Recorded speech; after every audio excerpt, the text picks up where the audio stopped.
Welcome. My name is Kendra Plant. I am with the Artfully Engaging blog, which is a blog that talks about creativity and arts events in the Twin Cities. And today I have a very special guest from Moo Theater. Thanks, Dave, for joining.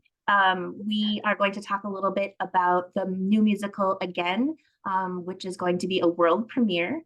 And then just learn a little bit about the process and get some more information about the show. So, Dave, do you want to introduce yourself and tell us a little bit about you? Yes. I'm Dexieng Yang, but I go by Day. I use she, her pronouns. A little bit about me. Ooh, that's a hard question, Kendra. Well, I am a actor, teaching artist, emerging playwright, wannabe playwright, here located in the Twin Cities. I recently just graduated from Augsburg. I guess it's becoming not so recent, but I graduated in 2021 with my BFA in theater with concentrations in directing, dramaturgy, and playwriting, which tends to surprise people because I really have been in the art scene here in the Twin Cities as an actor. So a lot of people think I actually got my degree in performance, but I didn't. And then I also got a minor in management informational systems because fun fact, I went to college as a business major. I never thought I could pursue theater at all. Um, just because I never saw myself on stage. I've always loved theater though, since I was like in kindergarten. However, I just didn't know how realistic it was for an Asian person to be able to pursue it. And it wasn't until my sophomore year of college um, when I met the artistic director of Moo at the time, when I met him, he basically just said that, if you're your Asian family could be so excited for someone who wants to pursue medical school and support them 100%. They haven't even gone to medical school. Why can't, they be as excited for you to be an actor? Because it is a very doable career if you have heart and you have passion. And so I was like, yeah, you're right. Why don't I do it? So I switched my major and then this honestly, it really feels like the stars aligned because I did a show at Augsburg University is where I went. I did a show there where we had an outside director come to our university to direct the show, and through him, I was able to meet other artists in the Twin Cities, and then I got invitations to go audition for things, and then I just kept auditioning, and then I started working at 19 in the Twin Cities, and I've been working since somehow. Thank goodness. I feel very blessed to have been able to do that. And working with, I have done quite a few shows with Theater Move, but I've also worked a lot with Pillsbury House Theater with their DEI training.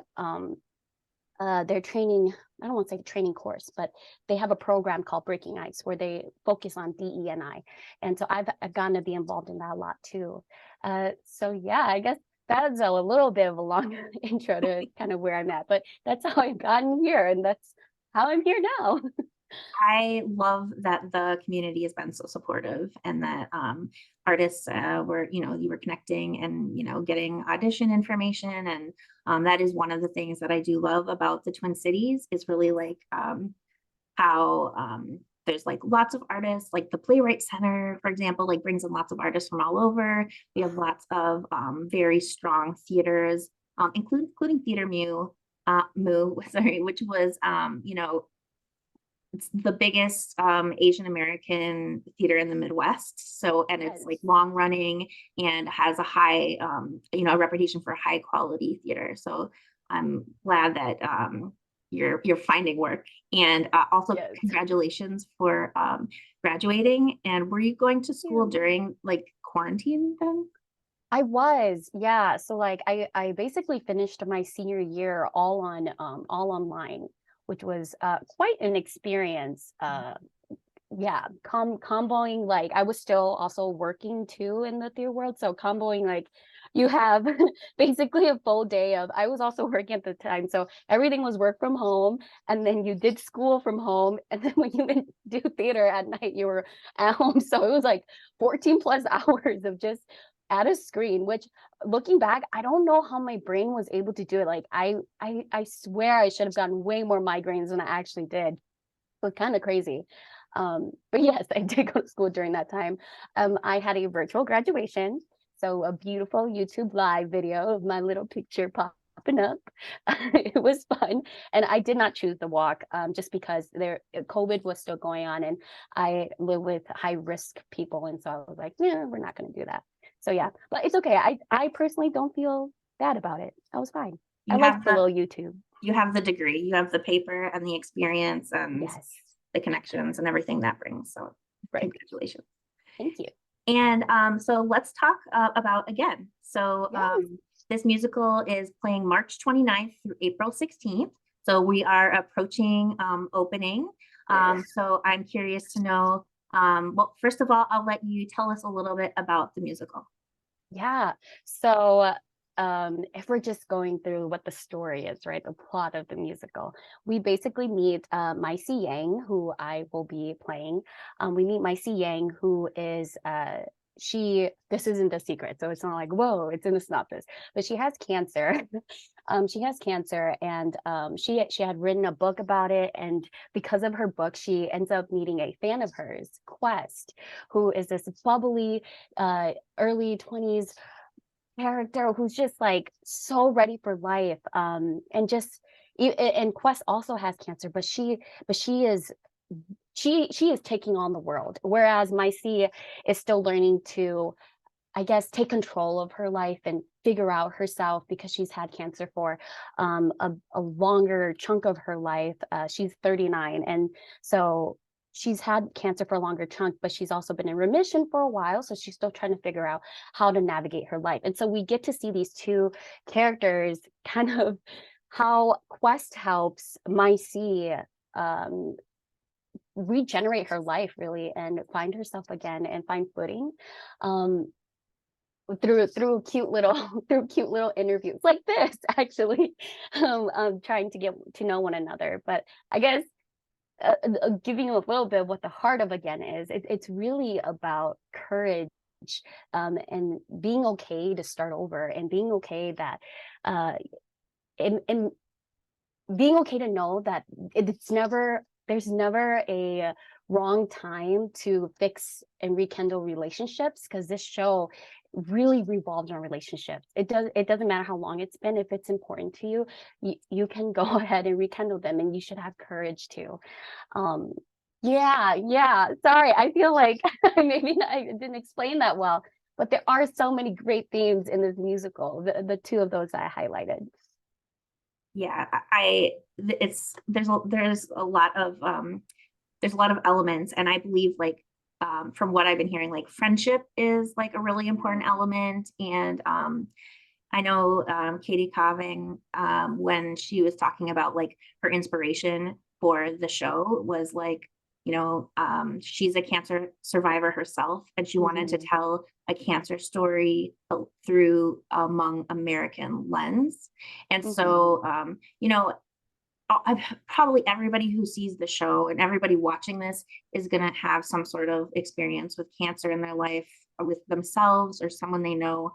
So can you talk a little bit about like how it's handled? I mean, there's the potential that that's like kind of like very obviously sad and frustrating, and like the what's the name of the musical number when she finds out she's in remission again, or out of remission. Are you effing kidding me? Yeah. I don't know if I can swear, but yeah, they're swearing. Yeah. So yes, they're swearing in the show. There is. Just so your ears are ready. There's a lot of the F word dropped. So can you talk a little bit about like how the material is handled? Because I know there's like also moments of levity, but also like obviously like people who have been touched by cancer know like how like serious of a topic it is. Oh yeah, no, definitely. Maybe too personal, but my grandfather just recently passed from cancer. And I feel like the way Katie went about this musical handled it in a way that I feel like our family handled it. One of the big themes that is running through the musical is taking it one day at a time. And even with that song, like it just reminds me of the moments where the doctors are like, oh, the treatment is working, it's getting better. And then literally 7 days later, a week later, oh, it's not working. He's failing. You know, it's we have to start a different medication right away, and then you have to readjust your schedule. And granted, I did not do a lot of the caretaking for my grandfather during that time. But to see your family go through that as well, and see him go through it, and how hard it is on his body. I resonate a lot with that song. It's like very frustrating. It's really hard. It makes you angry. It's like why you said it worked, like what, why are we going through all this, like us as the family, like emotionally, and then obviously for my grandfather, very physically taxing. So I think Katie handled it in a way where it is realistic, but it doesn't just not that cancer isn't hard, right? It is so hard, and there's a lot of sadness that comes with it. But one thing that my mother had said to me that I think really helped was that, like, life keeps going, and not in a way to ignore it, but life keeps going. So we just have to keep going, and we have to be grateful for when he was here. We have to be grateful the days we have with him, and not worry about, oh, we only have 6 months left, we only have 5 months left, and really do take it one day at a time. So I don't know if that answered the question, but that I feel like Katie handled it really, really well, having the hope in there, and even if there's tragedy that does come at the end, which there's no tragedy. Okay, there's not in this musical, but even if there is, to relish in the moments of happiness when you can. That's very well said. Yes. And I guess that's why I'm excited to see the show, because it's like music can sometimes explain things the way that words can't. So I'm really excited to see, like how it unfolds on stage and the friendships. Um, can you talk a little bit about the collaboration? There's some like amazing artists involved with this, like a longtime fan of Katie Kaveng, and it's like so glad that she's like has a show again out. So tell us what it's like working with all these talented folks. Oh my God. Okay, when you say talented folks, yes, we have some extremely talented folks in this room. Oh my goodness. Um, the collaboration has been it's been very easy. I know this sounds very simple, but Katie is a very easy playwright to work with. I'll be like, Katie, is this does this make sense? Or if you have a question about a certain line or a certain scene or the flow of it, Katie is very receptive to feedback. And she's also so chill. If you guys don't know Katie, she is so chill. She'll be like, I'll think about that. Or she'll go, yeah, that does make sense. Yeah, let's do that. And then it's so quick. Like with the revision, because obviously this is a new musical, so we have had multiple revisions during this rehearsal process. Katie is really quick as well to make revisions, and then bring them back to us so that we can read it out loud and give her feedback and be like, okay, this is what's working, what's not working. And again, she's so open and receptive to it. She's not married to her work, which she is in the way that she's dedicated to it, but she's not married to changing. She's not married to it in the sense that she can't change. Excuse me, that's what I mean to say.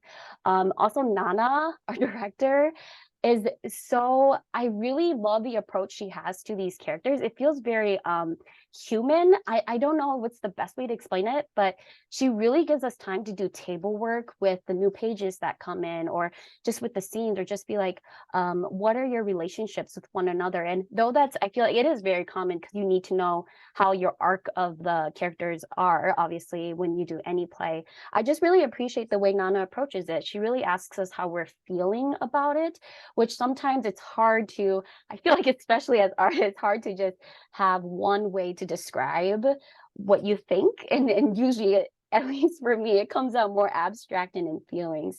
So it's been a very it's been a very human experience. I feel like I'm allowed to just talk abstractly and be like, it feels like a doorknob, like something like that. And it's like, okay, let's unpack that. That makes sense. I have not said that in the rehearsal room, but I feel like I could do that, and then we could unpack it. So yeah. That's great. It's like a safe place and Yes. open. That's what you want. That's the goal. Can you talk about maybe like a favorite moment or a favorite song or a favorite line in the play, something that like really sticks with you that you just really enjoy in that moment when you're performing? Oh my gosh. Okay, I was reading through this question because obviously you're prepared and you give me questions for this. And I was like, I really like a lot of the moments. But the one that I think sticks out to me is that there's in the middle of the musical, there is a scene where Quest and Mai See have a more heart-to-heart open conversation about it's just like an organic where you're talking to someone and the air kind of changes and you kind of start saying a little more about maybe your situation or personal life, and that's where My See and Quest are. And My See tries to cheer Quest up, and she says this line. My See says, adults are just children in bigger, older bodies. And then Quest goes, that's why my dad still has a bunch of Hot Wheels. And then my See's like, exactly.